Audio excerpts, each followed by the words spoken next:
gaming podcast to hit the scene. Class vs. Crass. The mastermind of this operation is Jason Levine. Class vs. Crass. With the help of his scruffy buddy, 85 to the RGT. Class vs. Crass.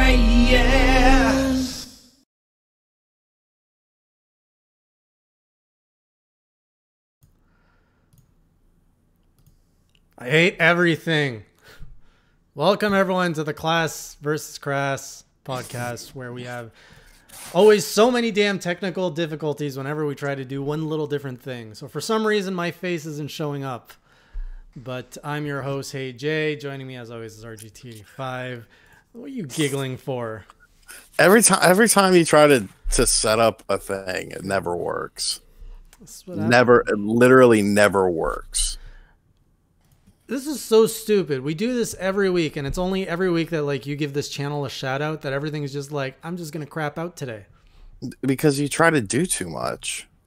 Or you don't know, you try to do things that maybe you don't know quite how to do. No, hang on.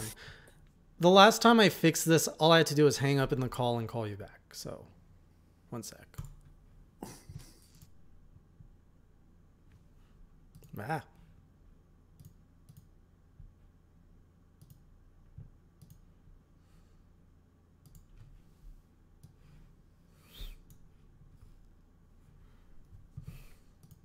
It didn't. Ha! It works. It works. We good?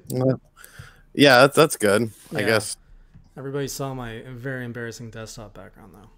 That's fine. So, welcome everyone to a special Class vs. Crass episode. I'm your host, Hey Jay. Joining me as always, RGT85. How are you? Tired. I didn't sleep very good last night. You were being a little festive last night, weren't you? I was. Maybe. No, I mean, not really. Okay. Just boozing. All right. This is a 1-hour podcast. If it is your first time joining us, where we usually talk about all things in the last week of gaming. We talk about what we've been playing. It's 2 weeks because we weren't live last week because I was actually sick. And then we do the last 15 minutes for a lightning round. Although tonight's episode is going to be different because the news is a little bit light. So we're going to focus on one of Shawn's little projects that he started. I'm pretty sure if you've been checking out his channel, you will all know that he is working on a book. You want to give us a little overview of this, Mr. RGT to the 85? No, not really. Okay. So Shawn... So I decided to do a book on the 32X because I don't know. I guess I'm a weirdo, but yeah. So that is what I've been working on behind the scenes. A lot of. What inspired you? Because you have the whole collection. I think so. I think, yeah. I mean, I don't know. It's always been an interesting thing to me. I like video game related books.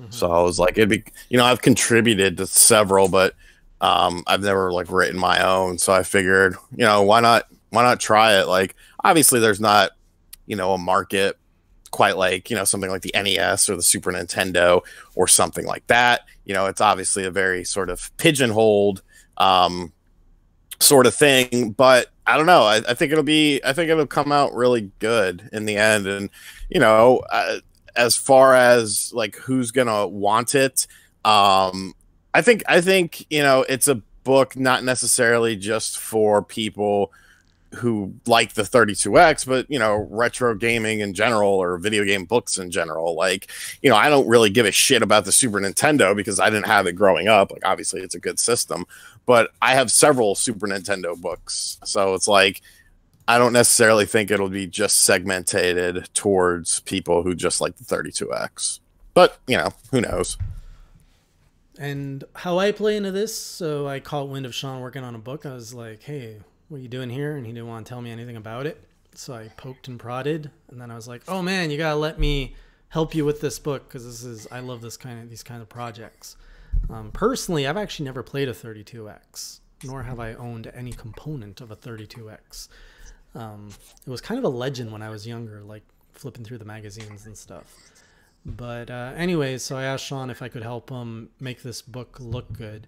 And his first response was like, nah, I think I can do it all myself. And 2 hours later, he's like, all right, man, need your help. I mean, I'm not really good at stuff like that. So. Oh man, yeah. I should show your the draft you sent me. No.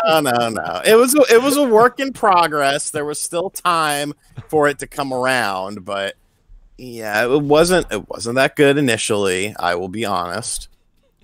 Did you use paint to design that? I don't. No, I don't think so. But I don't think I used something good either. Okay. But I mean, what's exciting for me is I've never designed a book, so this is a first for me. And I'm way more interested in designing stuff than I am writing stuff. And, you know, Shawn's got way more of the knowledge here. So it's a pretty cool fit. So you want to start the podcast with questions to you and make it the RGT hour? I mean, we can if there's questions. I see a few. When did I start writing the book? Honestly, I started writing it like a week ago. Like I'm the type of person where like it kind of translates into how I do my videos, I guess. Like I get an idea in my head and then I want it done like right then and there. And so like I just got the idea in my head like a week and a half ago. And I was just like, okay, I'm going to do this. So I just started then pretty much outlining what I wanted to be in the book. And then you know, figuring out, you know, making sure I had the proper list of all the games, all that stuff. So, you know, just a lot of planning. And then I decided to do the reviews first because there's technically 40 games between the 32X and the 32X CD, or CD 32X. So I've actually written 36 of the reviews. I only have 4 left. And that won't take me much time to do that. So yeah, it's only been about a week and a half. Does everyone know what you're actually putting in the book? So, you know, there's a review of all the games, but then there's more. Yeah, I talked about it in the video, but so it's going to be like an introduction. It's going to be the system, like a system breakdown. And then there's going to be talk about the Neptune, of course, which was the canceled version that was supposed to be the all-in-one version. And then it gets into game reviews. And then it does all the cartridge games.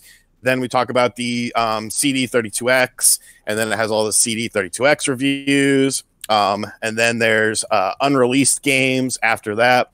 That I have to do a lot of work on. That's actually going to be probably one of the more time-consuming things with it. Just because there's a lot of games that were pseudo announced for it, but there's not really any, you know, conceptual proof of them.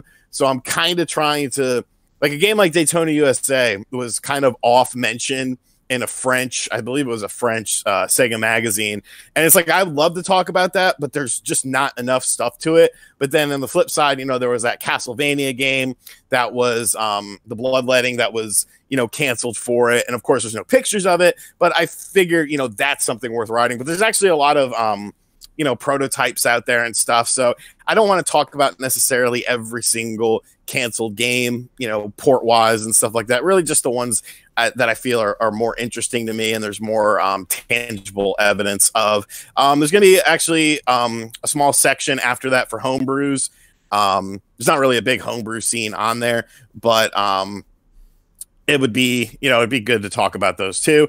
And then we're going to have a memory section with different, you know, Sega people, like Sega fans, YouTubers, people who worked on games for the Sega Sega 30. I'm sorry, I'm tired. For the Sega 32X, people who worked on some of the hardware, know the ins and outs of the hardware and stuff like that. I did see someone ask if Adam Korlick is going to be in it. Yes, he will be doing something with that. And then just sort of at the end of it, we're going to have like different sorts of advertisements. and things like that with it. I want to incorporate this. Well, I mean, never mind. It can go in the advertisements because it is sort of an advertisement, but there'll be one advertisement with an actual write-up saying what it is, and then it'll just go into like magazine advertisements for either games or the system itself, and then that's the book. So I don't know. Initially, I thought it was probably only going to be like 50 to 60 pages, but the more stuff I keep thinking of and the more stuff I'm kind of adding in, it's probably going to be a little bit bigger than I thought it was going to be. But I mean, that's not a bad thing inherently. Are you okay if I put up the page and get any kind of feedback on it, on what our draft is? Yeah, man, I put it up in my video. All right. So this is pretty much the only thing I can talk about on this, but I can actually show a little bit of the evolution of this. So this is pretty much the concept of what the page reviews are going to look like. Whoops. So these are all placeholders. This was actually the first iteration, the first draft, but now we are at version 3. Which looks like this. This is going to be for all the game reviews. So this is placeholders, but the idea is that each page is going to have a game kind of with this like headline. You get the box art, some details of the game, Shawn's review, some screenshots. This is my little masterpiece that I'm really proud of, which is the little silhouette of the 32X at the bottom there. Made that myself. It's my little jewel. And then, of course, the back is to simulate the 32X box design. And then we have a template. I won't show the other template. So if you guys actually have ideas on things that would look cool, like there's going to be other styles to the book as well, but let me know if you think this is ugly, nice. If you love it, like it, hate it, or meh. Because it is currently in the design phase, so anything can change. Let's see. Will I write new books? I don't know. I mean, I don't know. I don't know quite how it's going to pan out in terms. See, the thing about writing a book on like the Super Nintendo, the NES, any system that has a big library is the fact that you have to dedicate a lot of time to it, and that's why a lot of those projects are crowdfunded. Unless, like, really, there's 3 people writing, you know, books about video game consoles. Let's be honest. There's Jeffrey Wittenhagen, there's Pat Contry, and there's Brett Weiss. Brett Weiss has been writing books his entire life. That's his dedicated job. You know, he's published hundreds of books probably at this point, but on various different topics. So he doesn't really need to go a crowdfunding route. But when you look at someone like Jeffrey, who's, you know, a retired military guy, who does it, you know, as a passion project, he needs, you know, crowdfunding in order to see if there's interest in the book and help, you know, basically supplement his income. Same thing with Pat. So, you know, when you're doing something like that, it's a lot more time consuming. That's why these people go to crowdfunding projects, because in order to sustain a livelihood, you know, you have to have something else going on. And I feel like if I did like a full book like that on a big console, like obviously I'd be making a lot less videos, and obviously, you know, it would be something that I would have to really consider and plan out. Yeah. Were you answering Dave Gaming? No, I was answering someone else.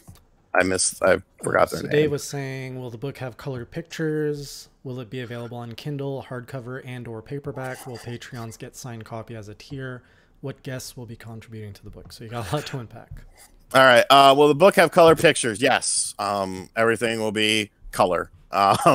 What kind? What's the availability right now? For sure, everything is going through Amazon. So it will be available via print, paperback, through Amazon. I've been toying with the Kindle idea. I don't know. Like, I just feel like it loses some of the coolness. I mean, I might do it eventually. Just, I don't know. I'll probably run a poll or something to sort of see what sort of interest there is in in a Kindle version, but I mean the Kindle version is available. The preferred is the paperback. Hardcover right now, no.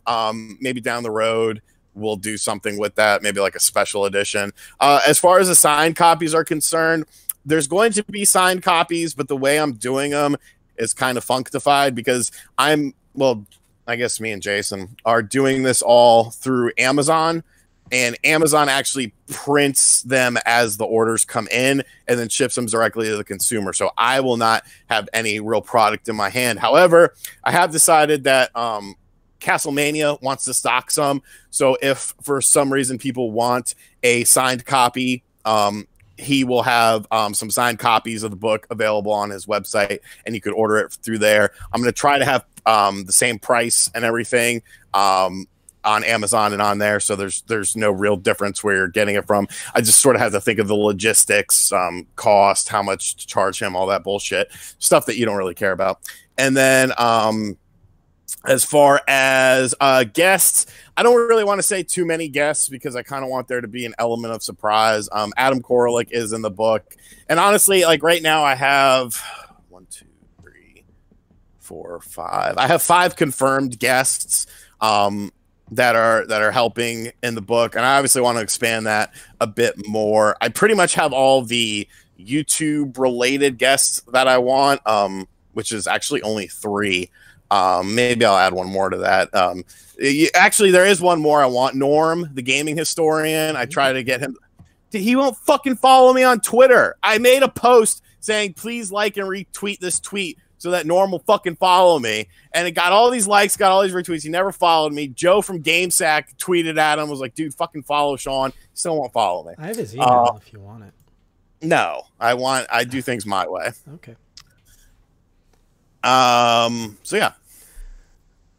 Question: is that actually gonna? It's gonna ship worldwide, right? Or is... Yeah, it's through Amazon. So wherever Amazon ships, it'll ship to you. All right. Is the book going to cover the different 32X models and associated accessories? Well, I mean, as far as models are concerned, there was only really one. There was the main thing. I will show like the different regions, if that's what you mean, like where it was called the Super 32X, like in Japan, and then the different boxes and stuff. But as far as the actual hardware is concerned, there was only one model. There is a rumor that there was a version, whatever the model version is, I can't think of it right now, model version A, but supposedly the only difference was that it's been made in Japan. I mean, it was made in China as opposed to Japan. But yeah, as far as accessories are concerned, that will sort of, I mean, there weren't any dedicated accessories for the 32X. So I'll have accessories like in the write-up of the console. You meant the difference between 84,000 and 84,000A. Well, yeah, 84,000A was just the Chinese manufactured thing. So there wasn't a difference in the actual, was the better unit. Bum, bum, bum, bum. See, everything I've seen is that the 84,000A was the model that was made in China as opposed to Japan. But feel free to correct me if I'm incorrect on that.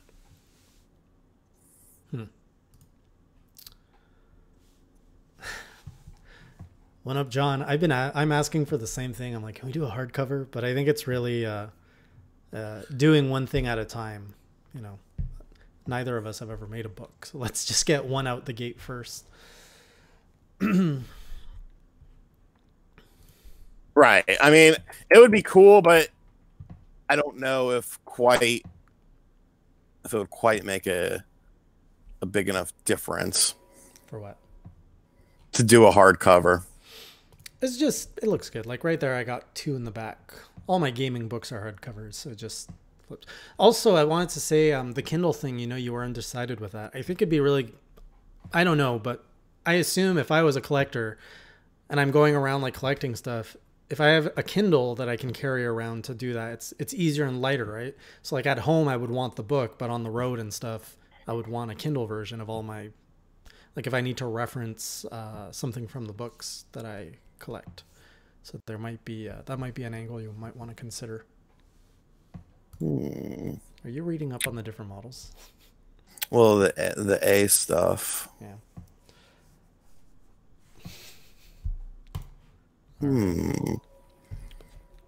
Interesting. Anything else? Feel- Oh no. Yeah. If anyone else has questions, this is weird. So supposedly, interesting. Hello, MRC NYC. Will there be pre-orders? No. I mean, it's all going to come out at once, right? Yeah, I mean it's going to be a simultaneous release on everything. 8,400,000 A was made in China. Huh. Oh, more noise you make, the more little gems like this you'll find, I guess. That's good. Yeah, because it seems like it's something that's not really talked about.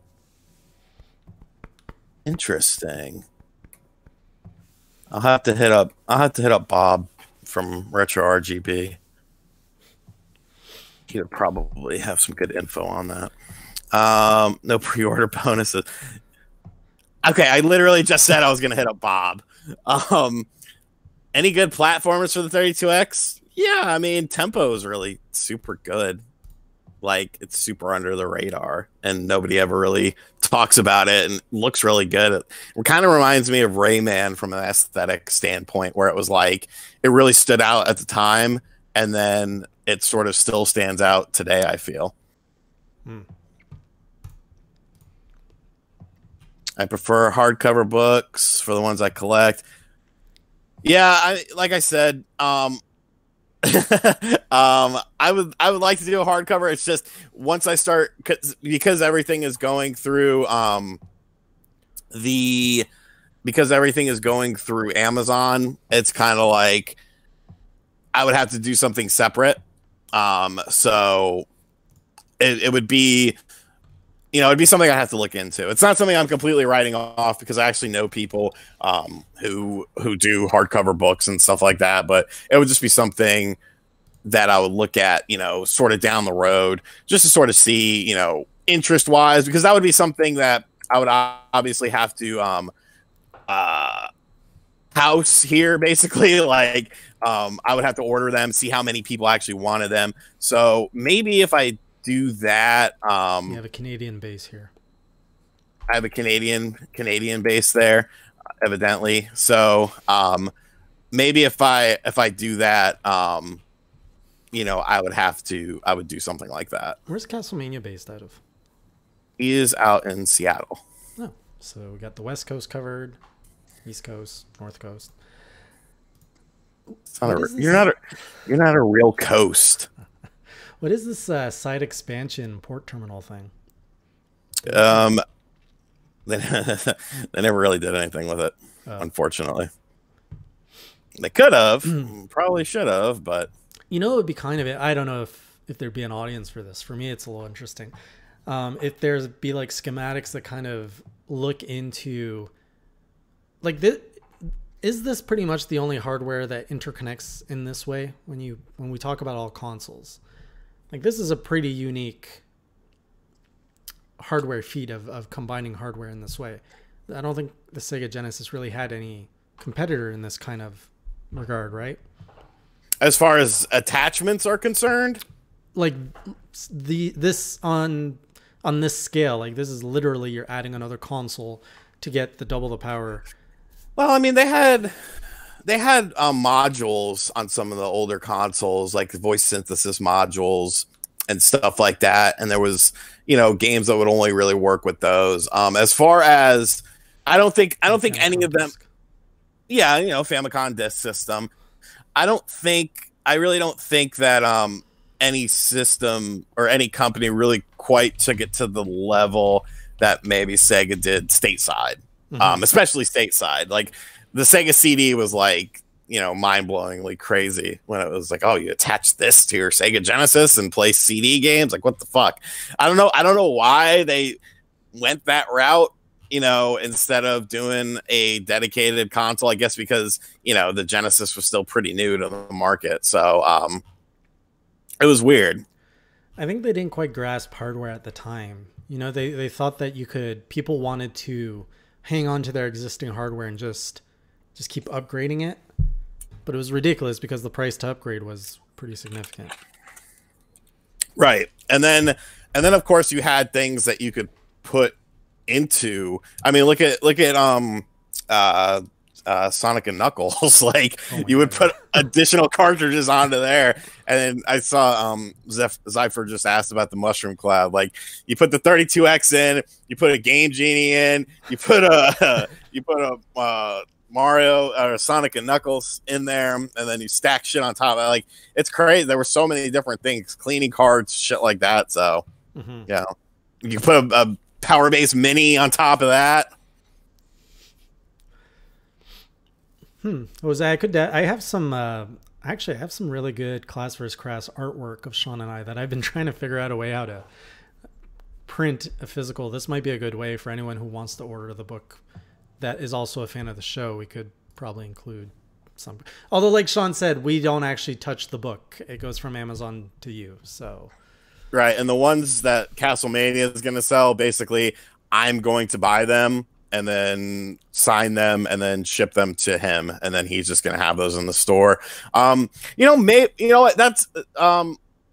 actually not a bad idea. If I did pre-orders, I mean, it would have to be a bit of a, well, maybe it wouldn't have to be a bit of a delay, because if I time everything, because I'm sure I can time like when I release the book on Amazon, and I can just order my copies beforehand, have them come in, sign them, and then send them to him. So maybe we could do some sort of pre-order thing with Castlemania. What's the next book you're gonna write? God, I don't know. You know how I am. You've known me for years now. I get a wild hair up my ass, and then I'm just like, fuck this, I'm gonna do it. I'm just gonna do it, and I'm gonna do it all at once, and yeah, I'm gonna dedicate all this time. Like, I'm gonna be honest with you people. My goal for this, because obviously I'm having to pay people to help me out. I'm paying Jason. I have a guy who's basically looking over all the reviews, and all of the technical stuff is really why I hired him. And no, it's not Bob from Retro RGB, although I probably will reach out to him as well. But this dude knows, like, he's a big Sega person. If I don't know if he wants to be associated with the book, but he's also getting money from me. So like, as long as I'm breaking even on this, and, you know, maybe making a little bit extra, like, that'll be cool. You know what I'm saying? Like, that'll be cool. That's good enough for me. Everything else, as long as I break even, I'm happy. Everything else after that is a bonus for me. Are you going to too many games? Yeah, I've got to figure all that out. I'm supposed to be a guest there. Well, yeah, I mean, it's just I got a lot of shit going on, and I'm kind of hungover still. So, yeah. John was asking if you could have the book with a picture of us holding a 32X. The only opportunity for that to happen would probably be at Too Many Games, which is the only time Shawn and I are ever in the same room at the same time. That is true. How disappointed were you with Doom for 32X? Yeah, see, that's kind of interesting, because I feel like it was definitely rushed, but I feel like it gets a worse rap than it really should. Because especially in comparison to the Super Nintendo version of the game, like, people are always, you know, very light on the Super Nintendo version of the game. Obviously, both versions of the game have their major problems, but in terms of actually sitting down and playing Doom on the Super Nintendo or Doom on the 32X, I will choose Doom on the 32X every fucking time. Yes, the music is atrocious. It's atrocious on the 32X, and it sounds so much better on the Super Nintendo. But, like, to me, that's the only advantage that the Super Nintendo has, because the screen is even more cropped, and it's sluggish, and it doesn't really feel playable. And, you know, yes, it sucks that there's only 17 levels as opposed to having all the different levels, and some of the characters are removed and all that stuff. But I think it gets sort of a bad rap. It's not a really good game. It's not really a good version of Doom. But I feel like I feel like if you had just heard about Doom, like look at it from a console player's perspective. If you're looking at Doom and you were a console player, really the two easiest options were Super Nintendo or 32X. If you picked up the 32X version of Doom and you picked up the Super Nintendo version of Doom, I feel like although the music was so much better in the Super Nintendo version of Doom, in terms of playability, you would probably be much happier with the 32X version. Now, if we are looking in retrospect at both of the games, then you start to see, oh, well, this was missing this and this was missing that. But from the console gamer standpoint, they probably had no fucking idea that there was cut content from the 32X version of the game and stuff like that, because you don't really have like me personally, the only time I played Doom on a computer as a kid was when I went over to this kid's house, who was, their parents were friends with my parents. And he was like, do you play computer games? I was like, I play video games. He was like, no, like on a computer. I'm like, no, we're poor. We don't have a computer. And so we went up to his dad's office and he had like a computer, which I thought was hot shit at the time, but it was probably an absolute piece of shit. And he had Doom, and like that was the first time I played Doom, and I was like, wow, holy shit. And then, we played it for like, 30 minutes or something. And then when I saw Doom was out on the 32X, I was like, oh wow, I remember playing that, over at that kid's house. And so as a kid, like you still could appreciate it. But I definitely think it was, and no, the reviews will not be this long in the book. I definitely think it was capped him. It was, yeah, he had to. It wasn't a super great version of the game, but I still think, for what it was enjoyable. And this copy of Doom I've had for at least. Oh, the damage to that box. I've had this for at least. I got this when I was 18. This individual copy, because I didn't have my original copy because I would always sell my games. So 15 years. I've had this copy of Doom. I'm gonna find us an outlet for hardcover printing. I'm gonna do some research while you're busy writing. The guy you name dropped to me reached out today and said he could help with anything like that. Oh, that's good. Speaking of books and video games, I'm actually really. Did I confirm this with you, Shawn? Our guest for next week. Yeah, Blake. Yeah, so next week we're going to have a really special guest joining us on the Class vs. Crass podcast. Blake J. Harris is actually going to be here, which is really cool. If any of you are familiar with his work, Console Wars, he wrote probably one of the best book that covers the fight between Sega and Nintendo back in the 90s. And he's just released a new book called something about VR. Yeah, I can't remember the name of it, but yeah.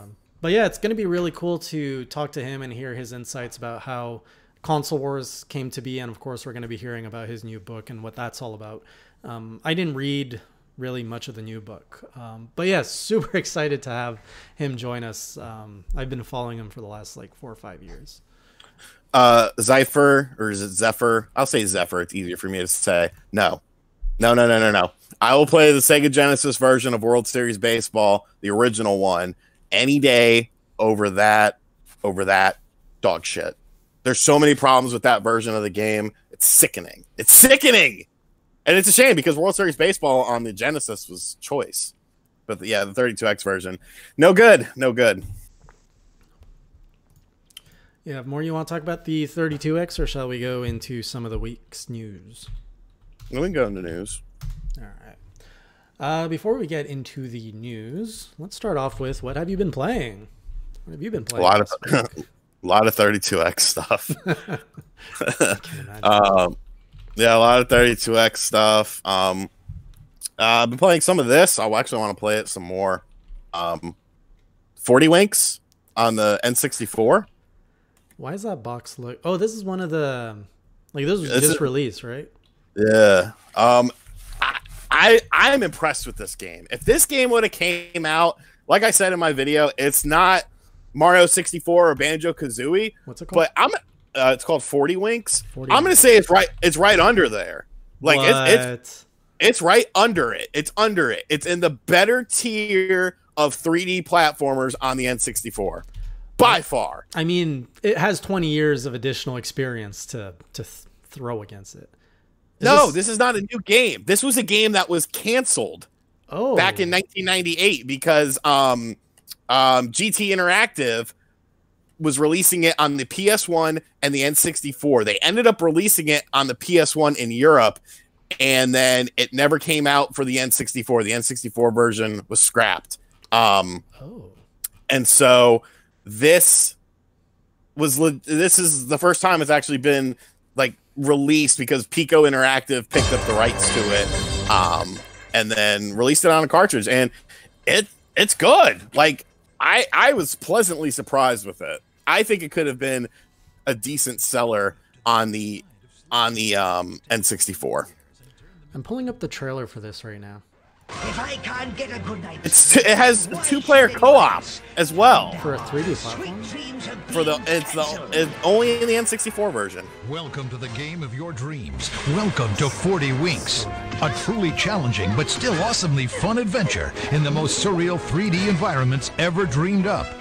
A trip with two kids destined for gaming greatness, rough and Are you tumble. watching it on The the two screen? of them can go anywhere you can imagine. Okay. And some places I was beyond just even your making sure. wildest dreams. Head to the I didn't know castles if we of were in Frisco, radio fighters, silence. flying knights, and more. Or tie a rocket to your back and head Was it for like the moon split screen to for take on co-op, or- aliens and giant moon mice. There are 6 worlds for you to explore. Like a I don't know. I didn't check out the co-op because I don't have anyone to play it land with. of nightmares. But whatever you do, make sure And a quick answer to Siggy Sauer, the 32X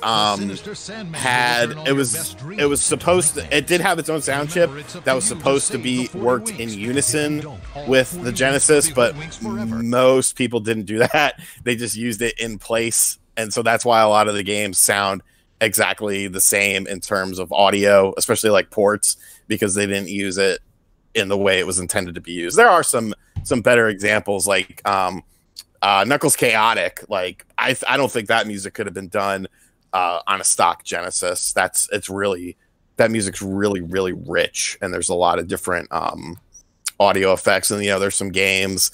Metalhead has like a fully voiced intro in there with like a really cool sounding song. And speaking of fully voiced intros, this game, 40 Winks, has a fully voiced intro. Like, it just surprised the fuck out of me. Like, I didn't expect to. They sent me a bunch of different games to check out, but I wanted to do one specifically on that. I haven't checked out these other games yet. They sent me Switchblade on the Genesis, which I don't know. It doesn't look. I mean, it looks all right. Canon, the Legend of the New Gods. Looks kind of cool. Looks like a top-down RPG with some decent graphics. Thunderbolt 2, shmup. I love shmups, and it's a vertical shmup, which is my favorite. Gourmet Warriors, which is looking like a Final Fight sort of game. And Tinhead, which is a 2D platformer. That looks familiar. It may have gotten a European release. Maybe. I don't know. I forget what I was going to say. What were you talking about? Oh, yeah, we were that talking one about the Chaotix music. Oh, yeah. Were there more FMV sequences in 32X games? Well, I mean, in the CD, the whole point of the Sega CD 32X was that they were games that were available on the Sega CD, but there were versions enhanced for if you owned both of them. And it took advantage of the 32X hardware and made the video quality much, much better. As far as internal games having FMV, I'm trying to think if there was any. It would have been like in an intro. And the reason I'm asking this is, do you remember Sonic 3D Blast? Yeah, it had that very, very grainy FMV style intro. Have I ever shared with you the video? So the guy that actually made that has a YouTube channel called I think it's called Game Hut. And he breaks down how they managed to fit that on a Sega Genesis cart and like how they were able to run it, because just the memory alone for that was like exhausted the cart. So they had to do all of these like compression tricks to get it to work. And I'm sure it did, because it was very letterbox. It was very great. I remember loving it as a kid. I was like, oh wow, this looks pretty cool. I see Jake said better than Mario 64. It's funny because there was Nintendo magazines that were talking about how good 40 Winks was going to be. You can buy 40 Winks on Pico Interactive's website. Pico, I'll type it in the chat. And I don't get any kickback or anything. I've reviewed games for them, but you gotta fucking say shit like that all the time now because everyone thinks like YouTubers are multi-billionaires. Enter and code fuckers. HeyJayOfficial for 5 minutes. Yeah, I mean, honestly, 40 Winks is legit. If you like 3D platformers on the N64, I fully recommend this game. Everything about it is very, because like some of these games, let's be honest, there's a reason why they were canceled. There's a reason why they never saw a stateside release. This game was literally because the company ran out of fucking money. And it's a shame because I think it would have done all right. Speaking of companies that ran out of money, I'm on a little bit of an investigative journey of my own with a canceled Mario CDI game. What was it called? Mario Takes on America. That is, I think it was Mario Takes America. Takes America. That game was developed here in Toronto, Canada. But the whole thing went bankrupt. The assets were seized. But I had no idea it was that close to home. So I'm curious if I can come across anything in that canceled game. Yeah, so the reason I was asking you about the whole Sonic 3D Blast intro is I was curious if there's another, like, if there would be any examples on the 32X where because of the extra processing power, they were able to, like, do more. And it'd be cool if we could get a hold of anybody, like a developer that would have insights into how the 32X helped them make games. And then that would, I don't know. I find that stuff interesting. I mean, well, one of the guests did make a very popular Genesis franchise and then made one of the better games on the 32X. So I had to send him an email because he wanted me to sort of talk about what I wanted him to talk about, but I sort of just kept it open, as far as what he wanted to talk about, but I gave him some suggestions. Yeah, Crimson, Toronto, Texas is not you don't want to go there. Toronto, Canada is much better. Okay, first off, I have better looking hair than Review Tech. Okay, I actually have hair. True. Second, I like cucumbers, but I would rather have a pickle. Right. You ever had cucumber soda? No. It tastes about as strange as you think it does. I'm sure it does. That doesn't sound like something I'd get down to. It's refreshing. I'll give it that. But okay, so I would rather drink a water than that. Like, it's like a fizzy cucumber, if you can imagine what that's like. Yes, Ziffer. I had to think of how I was going to say it. It has expansion pack, controller pack, and rumble pack. Cool. Robust game. Very robust. So we'll keep the 32X chatter going as people have questions, but I just want to sprinkle in some other things. Let's talk about Xbox. Inside Xbox, they kind of did stuff over the past week. Master Chief Collection coming to Steam. Do you have any thoughts on that? Interesting. Kind of signaling a shift in what Microsoft is doing. That's kind of their baby. It is. It's the equivalent of Nintendo saying, "Here, play Mario wherever you want." Which that kind of happened when they went with the smartphone route. Not but it was very different. You can't really say Mario Run is like the Master Chief Collection in terms of impact or in terms of what it means. Right. What I think is interesting is, like, I'm really curious to see what this. For me, I've never played a Halo. I played Halo multiplayer a bit when it was popular, but I've never actually played Halo, the campaigns or anything, so I'm not familiar with the universe of Halo, Master Chief, his whole story and all that. So to me, like, this is, I feel like the target audience are people like me. I'm going to pick this up on Steam. I'll be able to play it. You're going to have a lot of old fans that have PCs, ideally, or they're going to be able to play it on a whole new scale of resolution and stuff. But I'm curious to see how this is going to spike. Because if you consider Xbox's ecosystem, it's just been shrinking since the Xbox 360, along with any of its exclusive IPs. So the fact that they're putting it on Steam, like, it's just going to open the door to the awareness of their IPs. And, like, I think that's really what Microsoft is banging for here, is the fact that their IPs are essentially going to get more value because there's going to be more people that are playing them, enjoying them, and recognizing it. And I think this is going to play directly into the sales of, well, of course it's going to play into the sales of Halo 6 because, I mean, you just got a bigger audience to sell to, but. Yeah, I mean, I think Microsoft is sort of shifting away from hardware. Like, yes, there will be Microsoft branded hardware, but I don't think it's as important to them anymore as necessarily as their games are. And you know, GDC, people are sleeping on GDC. GDC has potential to be bigger than E3 this year. That's happening this week, isn't it? In terms of yeah, it's the 19th, so Tuesday. Between what the fuck Microsoft's going to talk about, because I feel like they're going to talk, you know, potentially other things. Between that and what Google's doing, and all these people that are coming, and all of a sudden they're coming in with Google, and you know, going to be at their announcement. I think GDC is going to be very, very interesting. Oh, you're right. Google's dropping stuff too, and Google's doing some crazy stuff with. They're now adding Nintendo Switch controller support to Chrome. But I think that's more about Chrome coming to Switch more than anything. Yeah.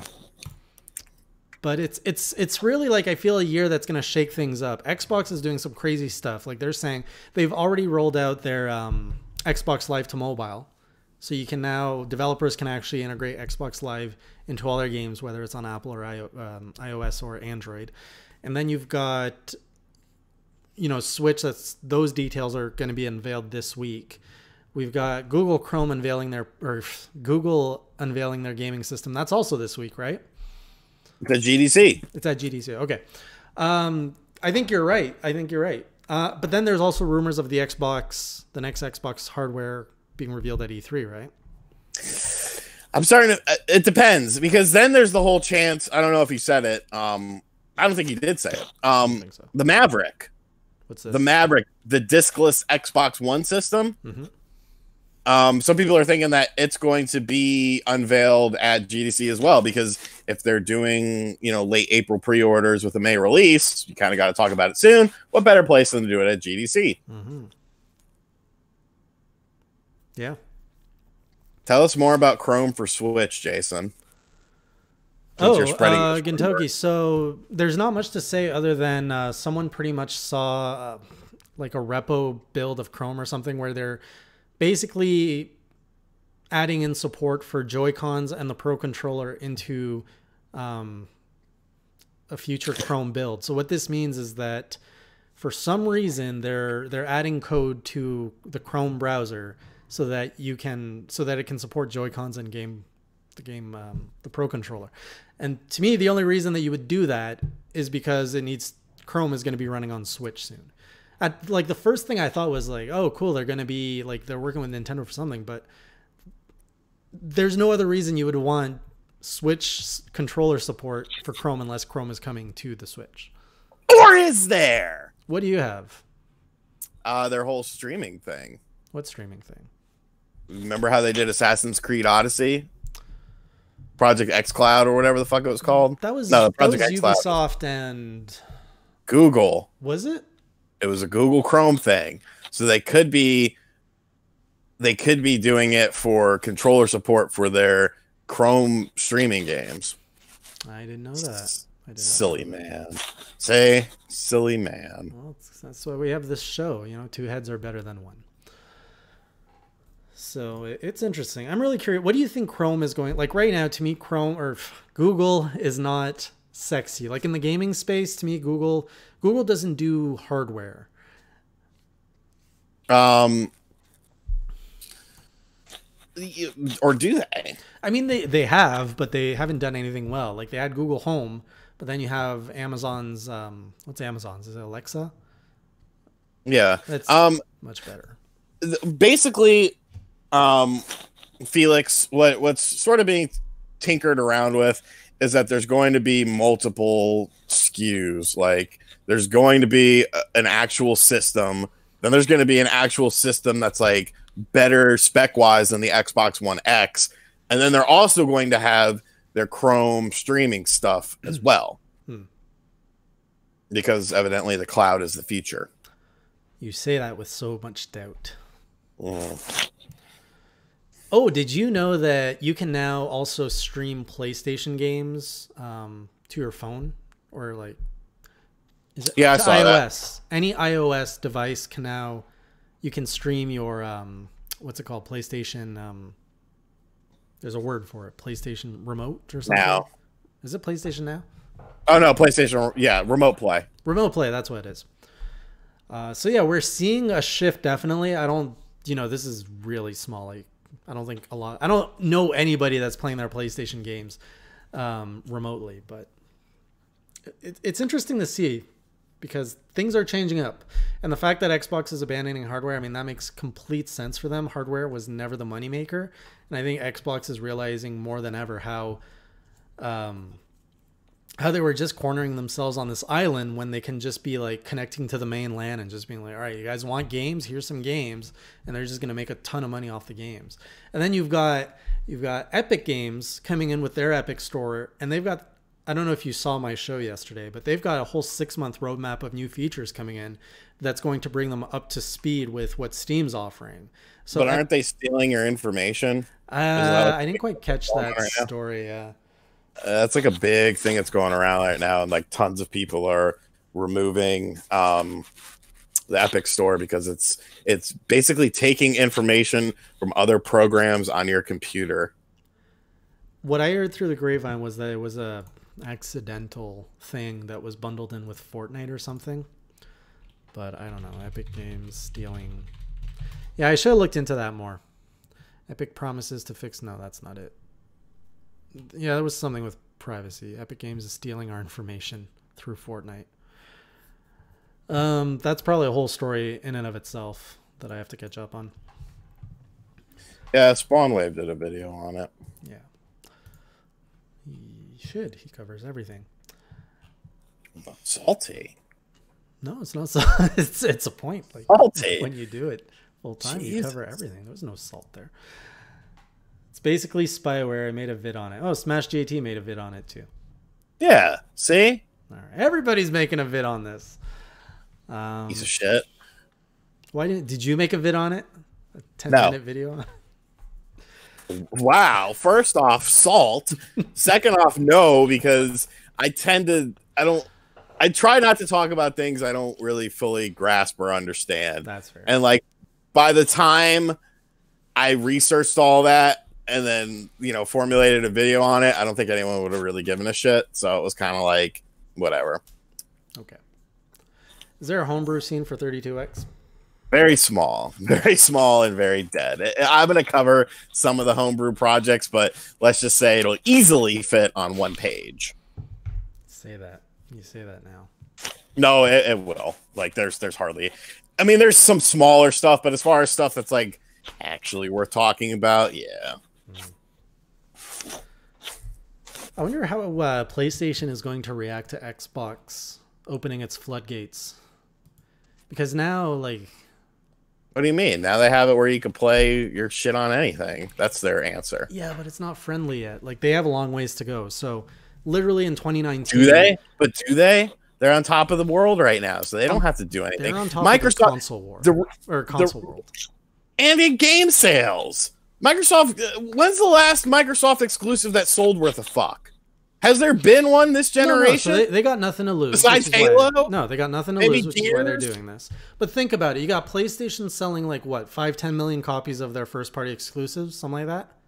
Mm-hmm. Okay, what if... More. So Halo comes out on Steam, got a bigger audience, then you release Halo 6, and it's like, bam, 30 million copies sold. You don't think PlayStation's going to be like, yeah, we want that kind of scale on our game sales? You think they're going to sell that much? I'm saying it's going to be far easier for Xbox to sell that kind of... So why make consoles to begin with? Oh my god, that's a whole philosophical discussion that consoles came out of... it came out of technology where not everybody could own a PC. That's the foundation of the console. Back when PCs were expensive. That's why consoles were a thing, because then you could essentially have this computer set up to your TV to play video games. Then fast forward 30 years and, everything changed. Pretty much the only one that, justifies the reason for a console is Nintendo, because they're doing so much unique, crazy things. Like the Xbox One, the PlayStation 4, they're essentially computers. Everybody agrees there. The Switch is the only unique piece of architecture that is kind of worth existing, if you will. I don't know. I think gaming would lose luster without home consoles. Well, to me, at least. I think so too. I mean, we're a console audience here, and most people in the chat, I mean, I think prefer playing on consoles than PC, because when you have like a whole dedicated thing for gaming, of course, I think it feels better, and everything just kind of gets lost and it's blurry on PC, if you know what I mean. Like, it's just so vast. There's so many games. It's kind of crazy.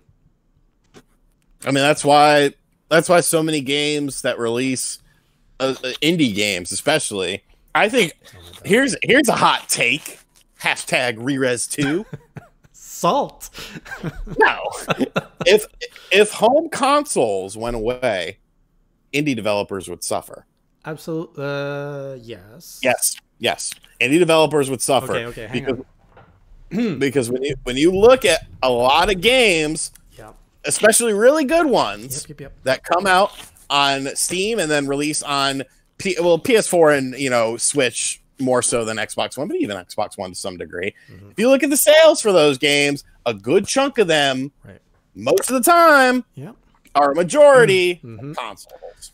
Yes. However, the indie scene sprouted from ease of accessibility to develop on PC. When you look at the first major indie games that broke out, it was because of Steam. I'm not arguing that. I'm talking about currently. Currently, yes. Currently, it's easier because the console market isn't flooded yet, as I list off 40 new games every week on this show. But like the Switch is pretty much, it's starting to be like Steam. Honestly, the Switch is releasing more games a week than Steam. But in the same breath, the good games, it's different to me. I feel like people recognize the good games, because if that was the case, a game like Hollow Knight, which sold so much better on Switch than on Steam. Okay, Hollow Knight came out when the floodgates started opening up. You can't say that it didn't, but the cream of the crop rises to the top. For whatever reason, you don't see that quite as much on things like Steam. Right, because those communities don't exist. When you have a console, and actually this was something, I think you were around when we struggled with, when we were working on Nintendo Enthusiasts, it was easy because the community is around the console and everything that has to do with the console and the company. Even like a PlayStation Enthusiast brand makes sense because it's around a console. But remember when we tried to build out PC gaming enthusiasts, it's so freaking huge. It's like, well, what do all PC gamers have in common? You can't even say, well, they all have PCs, because, well, their video cards are different, their monitors are different, their mouse and keyboards are different. The publisher, like, they could be completely Blizzard supporters, Blizzard players. They could be Valve players. Like the PC game, like the communities, it's a hodgepodge of communities. There's hundreds of communities on PC gaming, and that's why it's harder to stand out. Like, just like there's an indie community on PC, but when you're talking about a console, it unifies that community around that central piece of hardware or that central hardware maker. It's probably the smartest thing you've ever said. Well, thank you. No problem. I remember playing Dead Cells like 3 years ago, and when I came out on the Switch, people were acting like it was a new game. But yeah, I mean, it got a new lease on life. Like, I remember Spawnwave was telling me that it was like, oh, you should check out this Dead Cells game. I remember playing it in early access years ago, blah blah blah. But it's like, would Dead Cells have really stuck out as much on it did well on Steam, but obviously it did much better on the Switch. Do you think there will be a Sega Saturn clone akin to the Super NT for the Super Nintendo that will take the original games? Maybe one day. I would love to see an HDMI capable system. They are doing the Mega SG, which comes out next month, although some YouTubers have it. I'm not one of them. I just bought mine today, so my review will be late. But, I'm definitely looking forward to playing around with that for sure, because that's just going to make these Genesis cartridges easier to play. Although I don't mind the clones. Like, I got a Genesis clone somewhere around here. Oh, the Mega Retron HD. Surprisingly, Hyperkin made a good Genesis clone system. Hyperkin's got to be the weirdest fuck. When you look at Hyperkin's lineup of products, there are so many that like I think are good, and then there's so many that it's just like, why the fuck did you make this? And it's weird. It's the weirdest company in the world. How did the Hyperkin NES that they made sucked? The one that had HD compatibility. I reviewed 3 of those systems together. I did a Retrobit one. What's the other company? Gamers Tech, Retrobit, and Hyperkin. And the Hyperkin was the worst out of the 3. It's like you're one of the biggest companies that does shit like this. I don't get it. But then again, you have the Mega Retron HD, which is fucking phenomenal. But then they fucked up the Atari 2600 one. The 2600 one sucked. I don't get them. I don't get them. You should visit them one day.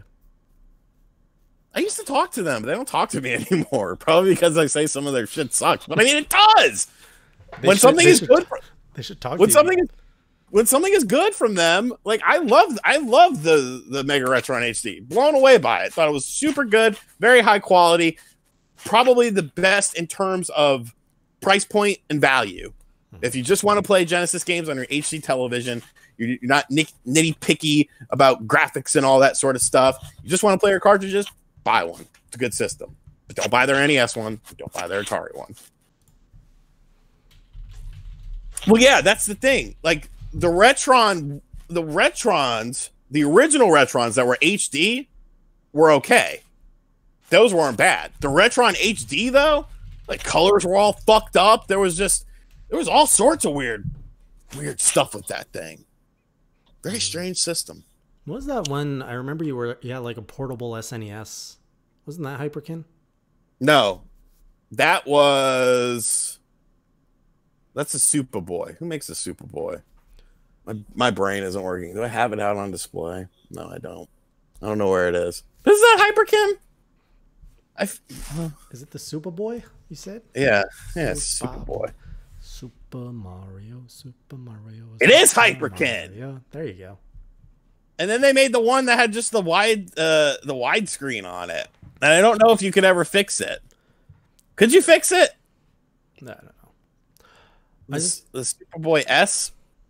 What's the best 32X game? For me personally, it is this gem. Nothing compares. Oh, it's a good game. No, I mean this. If you wanted someone to believe in the system, this is what you showed them, in my opinion. I thought that you showed them this, Saturn. huh? I thought that debuted on Saturn. Wasn't that Saturn's launch title? Yeah, but this was actually better than the Saturn version. Really? That's why they had to do Virtua Fighter Remix, because why was it better? I mean, in terms of gameplay, it was better. It was smoother, and it added in some additional modes, and it added in different replay options. It had 3 like the Saturn version was just so fucking rushed. But yeah, I mean, you had it did everything, in my opinion, that could not be done on a 16-bit system. No matter if you had an SVP chip, no matter if you had the FX chip, this was the game. A 3D fighter that looked good, that played good, had all 700 moves in it, had the voice samples from the arcade. Wow. Like, fuck, man. You can't touch it. There must have been no load times in that one as well, right? It's a cartridge. So, like, what were the load times like on the Saturn? They were a bit too long. Like, they were there, whereas this one, I assume, has none. Do I have Shining Force 3? Yes, I do. How is it if you do? It's fucking amazing. Amazing game. There you go. I had it in 8th grade, and I named one of my girlfriends after one of the moves in the game, because, like, you would play... Like, one of the characters had this spell called Celestial Lore, and she would always say, Celestial Lore, before she would do it. And so I called the girl Celestial Becky. And I'd be like, Celestial Becky. But then she cheated on me. What golf game? Are you talking about Fred Couples? Ugh, that thing's so long. Just for as a title to make that fit into a book within a template. Golf Magazine presents 36 Great Holes starring Fred Couples. Ugh. What was with the plugging in these? Well, I mean, I know why they were plugging, but hey, I just want to put this out there. But the Sega CDs library is 210 titles. That's really not that bad. How many do I own? 1, 2, 3, 4, 5, 6, 7, 8, 9, 10, 11, 12, 13, 14, 15, 16, 17, 18, 19, 20, 1, 2, 3, 4, 5, 26, 27. 39 exclusive to North America. I only have 37 or 27 games for it. Okay. But I'm pretty, I mean, the thing of it is like, I have a modded Xbox that has every game on there. Speaking of Castlevania games, look who just showed up in the chat. There he is. The man himself. Yeah, if you get Virtua Fighter on the Saturn, Virtua Fighter Remix is the version to get. But you will, however, not get the long box edition because it's super expensive. The what box edition? So this is a very funny story about how I got this. I wanted this game for the Saturn, and there's a website called Lukey Games, which is like, I mean, it's a little bit overpriced for retro stuff, but some of the stuff is pretty cheap. And you can see if it's complete, you know, you get free shipping if you spend over $25, whatever. So I ordered this Virtua Fighter Remix, which I assumed was coming in the sleeve, because what they did was basically if you bought a Saturn with Virtua Fighter, you got a free copy of Virtua Fighter Remix as a thank you, we fucked up sort of thing. You had to send in this postcard or something, and they would send it back to you. They would send it to you. So I assumed it would come in the sleeve, and then it came like this, and I was like, what the fuck is this? Like, I didn't know this got a long box edition. And so I paid $13 or $10, something like that for it. And then this came instead, which is worth triple digits, basically. Whoa. So I caught him slipping, complete minty. I mean, we even got the styrofoam in there. Wow. And it's like, and there's a purple disc. And I think there's like variants of the discs. And supposedly purple, I think there's a purple and a red. And supposedly the purple one is the rarest of the version. So, yeah. That's why I don't mind shopping there sometimes just for like random crap, because it's like, how many games are in the Saturn library? Oh, that's probably way smaller. But then you got fucking Japan, dude. I'd get fucked on the Jap because, dude, it was more successful than the N64 in Japan. Whoa, okay. That's crazy. I am looking up right now the game count. I would have to very specify. Call it like the North American, the English version of Gaijin only edition. I shouldn't say love. I like Street Fighter. Ooh, that's in there pretty tight. I'm not pulling that out. I like Street Fighter 2, the movie, the game, because it's not bad in terms of gameplay. I think it plays better than Mortal Kombat does because it's essentially Street Fighter with digitized characters. Just unfortunately, it has some programming bugs where you can spam the shit out of bullshit. Man, the Saturn had the 3D pad, that thing was disgusting. Are you crazy? It's a work of art. A big freaking circle. Who wants to play with a circle? It was the precursor to the Dreamcast controller. And it played good. And it came with the greatest game ever for the Saturn. And that is. Oh, that POS? Okay. Stop it! Does anybody else in this chat actually enjoy Knights? This guy, like, everyone loves Knights. This guy loves it so much. I actually went out of my way to buy it on this guy's recommendation. Worst game ever. Okay, not worst game ever, but definitely in the bottom tier. Dude, I love Sega was so fucking good at marketing themselves. On the back of this, it literally says a masterful showcase of Sega Saturn's raging processing power. Well, that one had a raging processor. Didn't have blast processing, just raging one. Ergonomic. It has a printout for the controller. Did you know that Sega's development thing was called STI? Yeah. I cannot find. I can't find how many games on the Saturn.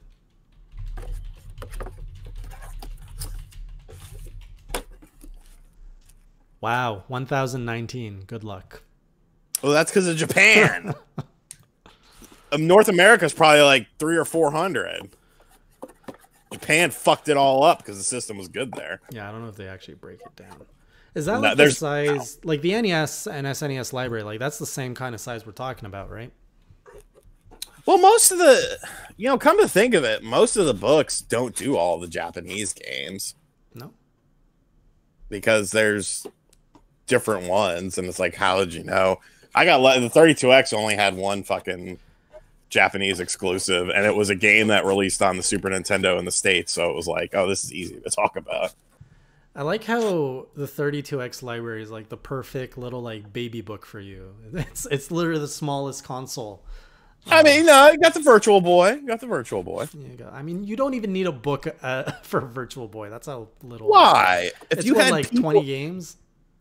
No, it's 13, 12. Wow. No, 13, I think. All right.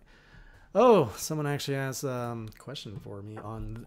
So the Indie Corner, the next Indie Corner episode's coming out tomorrow, by the way, guys, and it will cover Apocryph, which Shawn is asking about. Any thoughts on Apocryph that just released in the Switch eShop? Did you get to look at that one? It looks like the old first-person shooter game Heretic from the 90s. I thought you were about to say Harambe. Heretic. Honestly, that was like it looks good. Like considering the Switch doesn't have much of a first-person shooter scene, I could easily see. Turok comes out tomorrow. Really, Turok? Yes, and I'm very upset because fucking Spawn Wave and Nate got a copy of Turok, and I'm like, oh, well, what email did you use? Just throwing salt now. Yeah. Oh no, fuck that. I will be salty about Turok. Because I didn't get it early. I just wanted it early. Like I would have fucking paid them for it. Is it just the first Turok, or are they doing? Yes, yes, but they added like gyro controls and shit. Whoa. Oh, so that's. I think it dropped. I think it drops tomorrow. So I'm gonna have to. But they're not releasing it with the sequel. Turok 2 comes out later. Nice. They're doing both of them. Nice. Wow, a lot of fans of Knights in here. Yep. It's not a new Turok. It's the original Turok with HD graphics, but they actually did shit. And it has gyro controls. Stupid Spawn Wave did a video on it, but don't watch his video. Watch mine tomorrow. Because that's on the agenda for tomorrow. Go in the box! Knights Pinball and Sonic Adventure was cool. I didn't even know there was a Knights Pinball. Fuck yeah, it was. It was awesome. You seem to have shaken off your buzz from yesterday now. Or your wariness. Yeah, a little bit. A Knights amiibo. Well, Shawn already bought, like, just because there was a Night DLC in Sonic Force. Shut up. There we go. One up John. I tried Knights for the first time recently and did not like it, but the graphics are impressive for the hardware. Do you actually use your 32X? Yeah. I have two, and I have one that's the standard one. I have one that's S-Video modded, and I actually am having one made specially for me. Oh, here we go. Sega Saturn US release library is 290 games. Way more doable. Let's count how many I have. Oh, boy. Okay, while you're doing that, I'll keep... 1, 2, 3... Voice. Smash says they never got back to me when I contacted them about Turok, and the dev is a dude I used to work with at Sony Online Entertainment. So I was kind of disappointed. It's going for 20. Turok 2 is my favorite one, says Sergeant Crack. RGT is greater than Spawn Wave. Send Jose some money. He really is using his inside voice. Look at that. Did they make a sequel? 69. Well, you don't want to break that streak. That's not bad. That's nearly a third of the library almost. Yep. And I actually, well... Oh, wait, I do have more. Because I got some games in here. In this little book. 70. Christmas Nights. There's a Christmas Nights? Of course there's a Christmas Nights! Okay. 71, 2... I wonder how many alt accounts RGT actually pays for. I don't have any alt things about them. So I have 73. I bought this at a convention for $5. Oh, that's nice. Just because I didn't even open it. I just liked it because it was an actual like Sega Saturn case. Like officially licensed? Yeah, and then I opened it, and Christmas Nights was in there, and I was like, "Fuck yeah!" Scored. All right, Jose knows what's up. I wouldn't say I'm a librarian because librarians know. Like, I'm definitely not more like on the technical side of things. Like, that's why I hired the guy who I hired to read over my tech information. And yes, I could just have him write it and then just say I did it. But it's kind of like, you know, it takes away some of the learning fun of it. So, but that's why I did hire him, because, you know, if I name dropped him, he'd be like, oh yeah, well, fuck, that's why I hired him. But, you know, he's probably the king of Sega nerds in the world of YouTube. Wow, narrowing it down there, aren't you? I would say so. I mean, I don't think any author that writes any book knows everything. Like, the whole point of writing a book means that you're passionate about it, you have enough knowledge, but then, you know, you fill that like 20-30% gap through actual research and yeah, I think that's fair. And help. Yep. Yeah. Just like when you make a video, it's the same thing. When you make a YouTube video, you don't know everything that you're gonna cover. You have to do some research most of the time. Right. Yeah. So. Hey Jay, it looks like Heretic. I'm going to pick it up. I played Heretic back on PC with my Voodoo GPU PC. I barely remember. So I've shared this story before. When I got my first PC, it was a family PC. What? I gotta pee. Be right back. All right. Shawn doesn't like this story. I got my first PC when I was 12 years old, and I grew up in a very traditional household that was quite religious. And I remember it came preloaded with Quake and Diablo, and I tried playing a little bit of those games. And, you know, Quake, you had like these people that were crucified everywhere. Of course, Diablo, there's all the like these satanic theme things. So I felt terrible. Like I felt so guilty if someone would walk in seeing me play that. So I actually wiped them out from my computer. But growing up, my cousin, who lived really close by, had a ton of these games like Doom, Heretic. I don't think she had Quake. But she had a PC way before I did. So every time I'd go there, we'd always play PC games.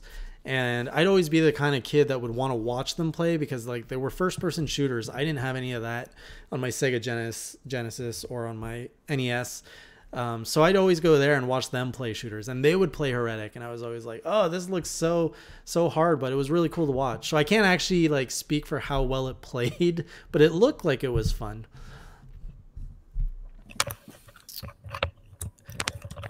And that's how I met Shawn. No, I heard you say something about how it looked like it was fun. I'm pre-ordering Turok, yeah, man. I'm probably pronouncing it wrong. I pronounce a lot of things wrong. Oh, so here's we can't see you anyways. Why? I had a really embarrassing situation happen yesterday. So I was picking up some ingredients to make some pulled pork yesterday, right? And I have my list and I have all the ingredients, and there's one freaking ingredient I can't find in the grocery store. I'm like, shit, I don't want to ask anybody how to say it because I cannot pronounce this item out loud. You know the black sauce? It starts with a W. Worcestershire sauce. Exactly. Oh God, yeah, that. So I'm like going over it in my head like 20 times before I ask the guy. I'm like, hey, where's your sauce? And he's like, oh, it's right there. It was literally right in front of me on the bottom shelf. But Worcestershire sauce. Is that actually how you pronounce it? Because I call it like Worcestershire. It's just I can't. That's how I'd say it. Worcestershire. But I mean, I've never been in a position where I need to say it because I don't even fucking know what it tastes like. Oh, it's good like with barbecue type dish, like a pulled pork. You do it in a pulled pork. You could just eat pork. Okay, you guys are grilling me for how I say figure. Now, heretic and worse. Oh man, I'm terrible. For the record, my first language is officially French. I didn't learn how to speak English until I was 4. So. Winster sauce. Yeah, that'd be better. Worcestershire sauce. Turok Dinosaur Hunter comes to Switch tomorrow. Turok 2 is coming out later. Okay. Yeah, I'm trying to pre-order it now. But Inuyugi is a new subscriber to the channel, so welcome. And actually, there's quite a few of you who are new to the channel, thanks to Shawn's shout out. So welcome to Hey Jay. It gets a little crazy here sometimes, but we're trying to find. I'm still trying to figure out the the formula for the videos, what videos I should do more of. So it's very much in an experimental phase. Did you go through that phase? Kind of. Doesn't sound like you did. I mean, kind of. A little bit. Focus on me. Oui, je parle français. Mes parents sont québécois. All right, let's stop the nonsense. All right. We actually went 20 minutes over, so let's call it a show. Okay, Is Turok sounds digital good. only? Yeah, it is. Yeah, it is. And you can't preload it. I just tried to get it. No. Where are your Joy-Cons, sir? Okay. Jay can't say Telltale games either. No. You guys are just building up a list against me here. They're not wrong. RGT just does what he wants until people like it. Pretty much. That's the key to success right there. Just do whatever the fuck you want. Yeah. Eventually you find the audience. Have fun. Sean is more like the guy who throws it in your face at first. He's really like toned off the pedal there, but it used to be like, look at my video, Sure. Well, yeah, I mean, because no one else is gonna do it for you. Yep. But now it's not really necessary. Now, Yoshi's No, Yoshi's it is 29th. Yeah. See, I started YouTube on the wrong foot because the first video I've ever put on YouTube was the first Indie Corner, and within 24 hours it got 3,000 views. So it really set my expectations in the wrong direction. Never again. Did you know that? Well, I'm sorry. What did you say? I said my first video really destroyed my expectations of YouTube. My first video was Indie Corner, and the first episode within 24 hours got 3,000 views. Oh, wow. Yeah, I've never been able to recreate that kind of success. All right, so anyways, that is the end of our show. We're going to wrap it up there. If you joined us later in the show, reminder, next week, next Sunday, we have a special guest joining us. We have the author of Console Wars, Blake J. Harris, who's going to be joining us. So he's going to be a really fun guest to talk about because he did a ton of research about how Sega and Nintendo were going at each other in the 90s. And he just released a new book about VR. Personally, I don't believe in the future of VR, so I'm actually going to see what his take is on it because I haven't read his new book yet. But it'll be interesting to pick his brain there. So we'll see you guys next week. Also on this channel, there's what can you expect? You got Indie Corner dropping tomorrow where I go over all the new games coming out on the Switch for the last week. There's going to be a feature later this week. I'm probably going to release another Wii 100 episode. Yeah. And then there's Hey J News Friday or Saturday. Sean, anything you want to do? Obviously Turok tomorrow, GDC Tuesday, and then the rest of the week is pretty open. Just GDC. Doing more shit with the book. Cool. Oh yeah, I also got to work on that book. So we'll see you guys next Sunday. Until then, keep it classy, or as Sean would say, Keep it crassy. Have a good night, everyone.